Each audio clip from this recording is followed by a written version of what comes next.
kami melihat bahwa pemerintah seperti tidak begitu belajar ya dari pengalaman di tahun 2019 begitu. Itu berkaitan dengan beban kerja, dan yang kedua itu berkaitan dengan penyakit bawaan. Karena kalau kami melihat tragedi ini sebetulnya ada berbagai lapis tanggung jawab. KPU tidak memiliki rasa sensitivitas dan juga rasa empatik terhadap keluarga korban.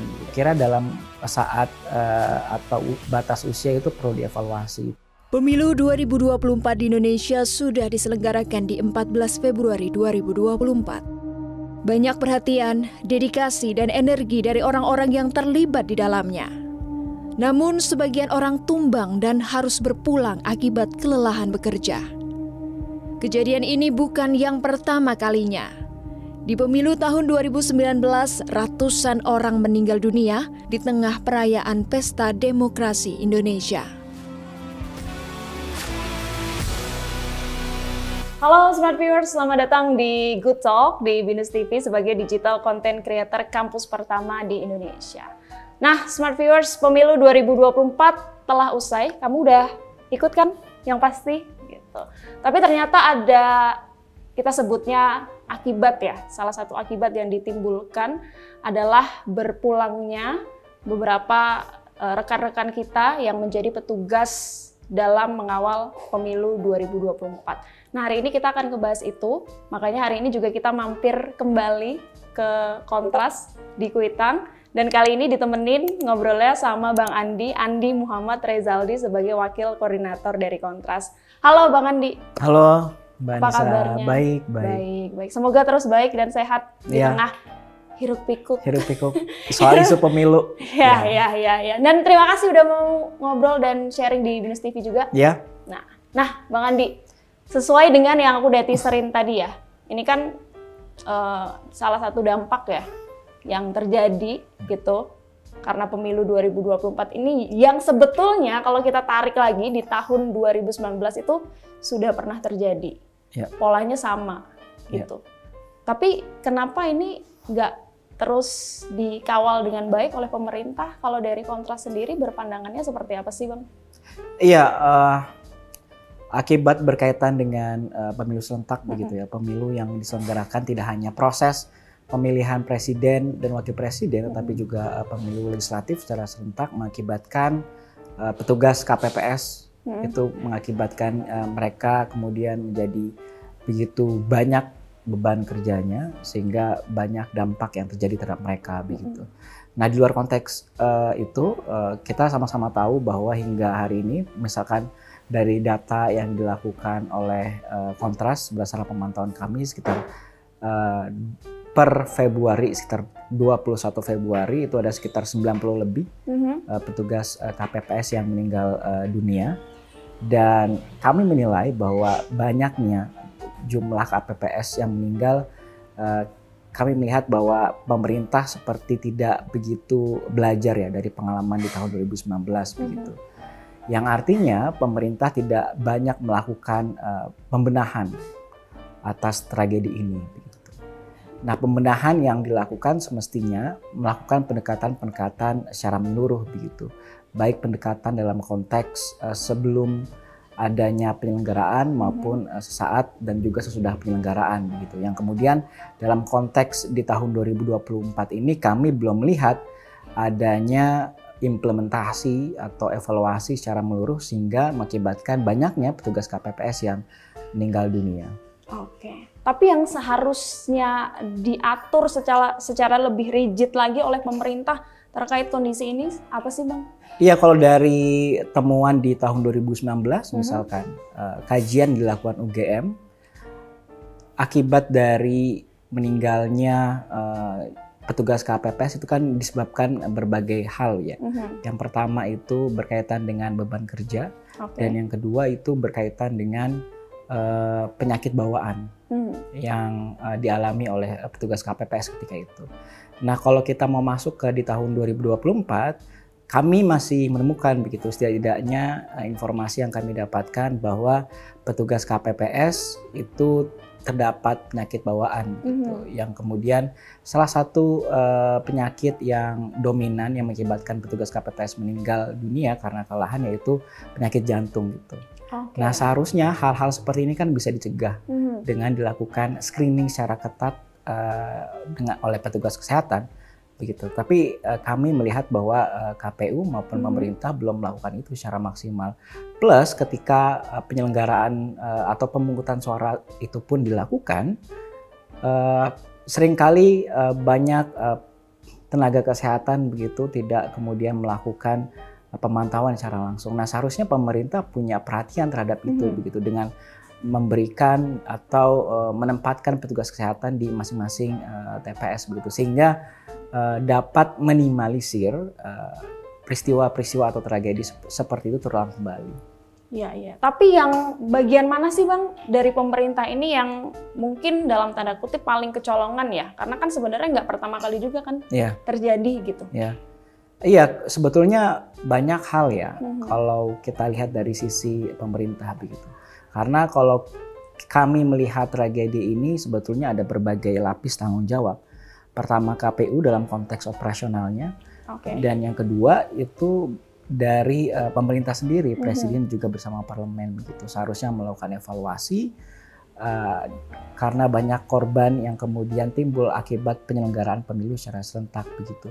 Nah, kalau mau dilihat dari persoalannya sendiri, ya sebetulnya pemerintah harus melihat dari berbagai sisi, mulai dari sebelum penyelenggaraan yang tadi saya sampaikan bahwa perlu adanya screening secara ketat gitu, terhadap petugas KPPS yang akan melakukan pemungutan atau penyelenggaraan proses pemilu, termasuk pada saat pemungutan suara itu dilakukan dengan adanya tenaga kesehatan mengawasi kesehatan, pengecekan dan sebagainya, dan juga pasca begitu. Karena kan kami melihat begitu dari berbagai pemantauan media itu pasca dari pemungutan suara petugas KPPS itu kelelahan gitu, yang kemudian berdampak pada kesehatan fisik dari petugas KPPS itu sendiri.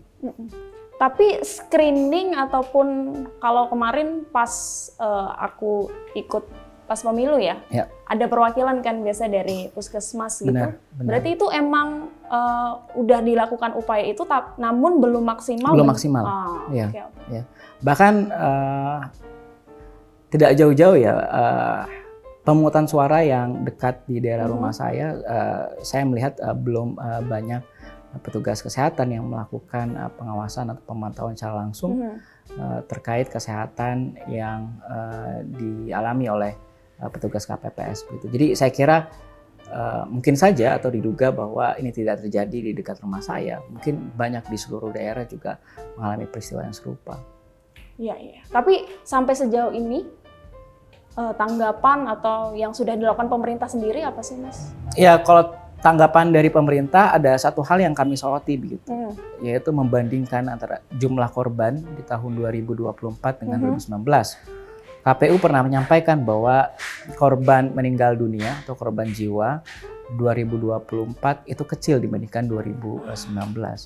Dan kami berpendapat KPU tidak memiliki rasa sensitivitas dan juga rasa empatik terhadap keluarga korban begitu, dengan membandingkan seperti itu. Bagaimanapun mereka adalah petugas dan korban yang harus diberikan perhatian secara khusus gitu oleh pemerintah begitu.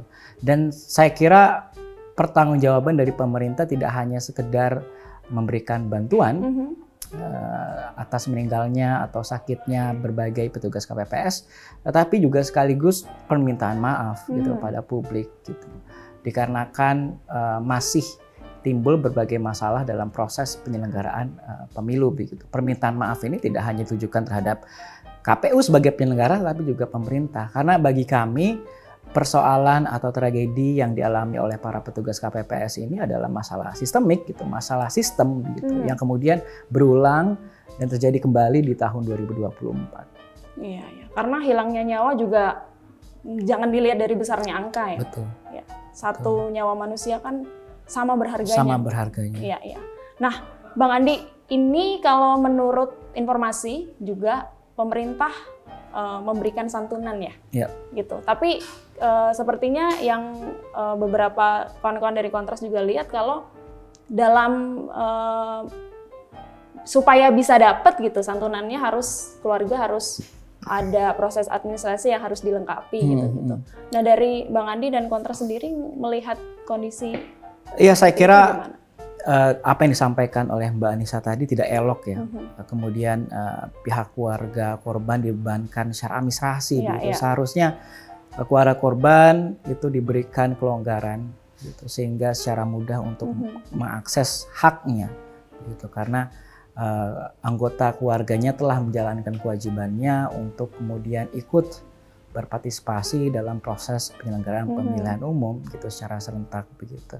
Jadi saya kira pemerintah sudahilah proses-proses administrasi yang begitu rumit yang kemudian berakibat terhadap beban dari keluarga korban. Gitu. Tapi yang kalau dari Kontra sendiri mengusung perbaikan-perbaikan untuk pemerintah, ada nggak sih, Bang? Iya, dorongan-dorongan terhadap penyelenggaraan proses pemilihan umum jelas ada ya. Karena kami menginginkan agar pemerintah untuk benar-benar secara serius melakukan evaluasi secara menyeluruh begitu. Evaluasi dalam arti tidak hanya dalam proses penyelenggaraan pemilu, tetapi juga sebelum pemilu itu harus dilakukan. Misalnya saja dari batas usia umum gitu, di mana pemerintah bisa memanfaatkan atau menggunakan petugas yang usianya masih muda begitu, karena kami menemukan ada korban jiwa yang usianya itu 50 ke atas begitu, yang mana apabila mereka ini dibebankan yang begitu berat itu bisa berdampak sangat buruk terhadap kesehatan mereka begitu. Jadi saya kira dalam saat atau batas usia itu perlu dievaluasi begitu, termasuk juga dalam screening secara ketat gitu dalam proses penyelenggaraan pemilu. Jadi sebelum proses pemilihan umum dilakukan harus ada proses-proses yang ketat dilakukan oleh pemerintah agar peristiwa itu tidak terulang kembali. Tapi yang rekomendasinya yang paling berwenang nanti ketika ada pemilu lagi gitu, yang paling pas untuk mengawasi persoalan ini tuh kira-kira siapa ya, Bang? Iya, kalau kita melihat dalam struktur pemerintahan ya, tentu dalam hal ini pemerintah tidak hanya dalam konteks eksekutif tapi juga legislatif gitu, untuk memastikan apakah instrumen atau regulasi yang ada saat ini benar-benar menjamin kesehatan maupun kondisi-kondisi lain begitu terhadap para petugas KPPS begitu. Jadi tidak hanya soal jaminan kesehatan tetapi juga jaminan sosial begitu. Dan juga yang penting yaitu soal beban kerja. Begitu. Karena kalau dari temuan UGM di tahun 2019 misalkan sebelumnya itu petugas KPPS dibebankan pekerjaan dalam proses pemilihan umum ini sekitar 20 jam lebih begitu. Bahkan kami menemukan begitu di TPS-TPS yang terdekat selesai melakukan proses penyelenggaraan pemilihan umum itu atau penghitungan suara itu di dini hari begitu. Dan kemudian mereka ditambah satu kesulitan ketika mengupload hasil dari pemungutan suara ke sistem yang telah dibuat oleh KPU begitu. Jadi saya kira proses-proses yang rumit ini itu perlu dievaluasi oleh pemerintah begitu. Nah, oke Bang, kalau pertanyaannya adalah gimana cara kita ya sebagai masyarakat turut mengawal khususnya terkait kasus yang terjadi ini gimana Bang? Iya, ada berbagai mekanisme atau bentuk yang bisa kita lakukan begitu. Termasuk menuntut akuntabilitas ya dari KPU, Bawaslu dan juga pemerintah. Caranya banyak, berbagai cara, misalkan melalui mekanisme media sosial, mungkin publik itu bisa juga kemudian menyuarakan masalah ini untuk kemudian mendorong terus kepada negara agar bertanggung jawab secara serius dan melakukan evaluasi secara menyeluruh terkait penyelenggaraan pemilu serentak gitu. Nah, tidak hanya di ruang-ruang media sosial yang bisa dilakukan oleh publik, tetapi juga bisa menggunakan mekanisme-mekanisme lain begitu, misalkan melakukan pengaduan ke lembaga negara seperti Ombudsman maupun Komisi Nasional Hak Asasi Manusia begitu, yang mana keduanya memiliki wewenang untuk melakukan intervensi secara hukum, mendalami atau melakukan investigasi terkait masalah administrasi atau masalah dugaan pelanggaran hak asasi manusia begitu. Dan sayangnya berkaitan dengan kasus meninggalnya atau sakitnya petugas KPPS ini kan belum begitu terungkap secara masif pada publik ya. Saya kira penting kita semua untuk bisa melakukan pengawasan secara langsung berkaitan dengan masalah ini gitu. Karena masalah pemilihan umum serentak atau pemilu di tahun 2024 ini tidak hanya masalah yang terkait dengan kecurangan, tapi juga masalah penyelenggaraan terkait meninggalnya banyaknya petugas KPPS dan juga sakitnya dari mereka akibat beban kerja yang begitu besar.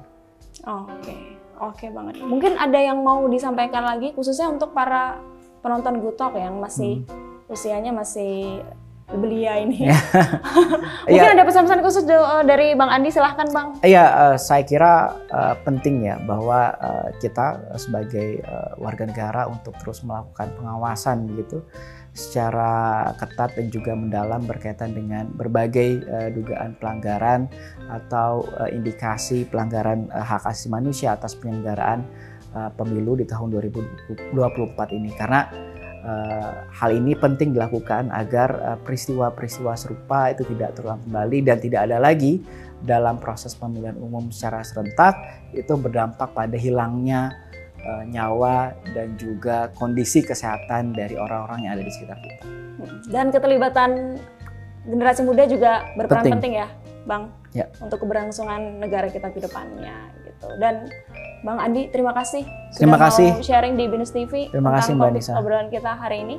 Semoga Smart Viewers tercerahkan. Tapi kalau mau nanya-nanya lebih lanjut atau cari-cari lebih lanjut bisa mampir ke website Kontras ya? Silakan. Atau ke Instagram di Kontras Update. Ya. Atau kalau misalkan ada kasus yang berkaitan dengan isu hak asasi manusia, kami sangat terbuka untuk menerima teman-teman semua. Oke, bisa langsung datang atau kontak email atau ada di website ya? Oke, itu tadi Smart Viewers, dan terima kasih Smart Viewers sudah nonton di episode kali ini.